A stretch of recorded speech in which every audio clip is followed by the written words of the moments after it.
Wow, that sun behind me is really bright. It's called backlighting, and it could really mess up your photographs. Let me put the camera around here. Oh, there we go. That looks a little better. But backlighting is something we could really use in our pictures if we know how to use it. Because it could definitely ruin pictures. Because we need to make our exposure correctly. We want to overexposed what the camera's telling us, and when we do that, we'll expose our. So that's what's going on here right now with the camera, with this iPhone. The background is way overexposed, but you're getting a better exposure on my face, and that's what you want to do when you're taking pictures of backlighting. And with fall colors, backlighting is an awesome thing to do because what happens is the leaves are not as dense, I guess is a good word, and the light begins to shine through them as their color begins to fade.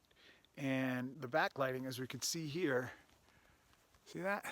That's backlighting, and it makes for it really makes for a pretty image. And I'll show you some on my camera. I'll run them on the screen here as I talk, because you'd rather see them rather than my face. But you know, because the leaves are somewhat translucent, unlike my head. See, the sun can't get through my head, so look at that. Yeah, so I'll run some photos up there that you can see of backlighting on leaves and just the effect that it has.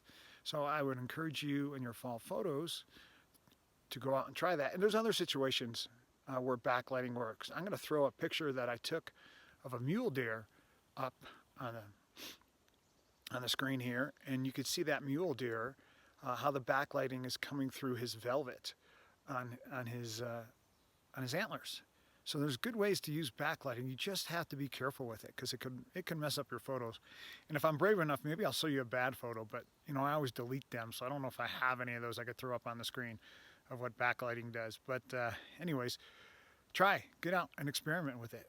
And to get a little spiritual parallel here, you know, when we let God's light shine through us, we could be shining bright and beautiful in the things we do and glorifying God. Just like these leaves look really glorious with the backlighting, you know, we could really glorify God in when we let His light shine through us. So there's a thought to leave you with. So remember to visit the website, visualverse.thecreationspeaks.com. Visualverse.thecreationspeaks.com. All right, have a great day. Bye.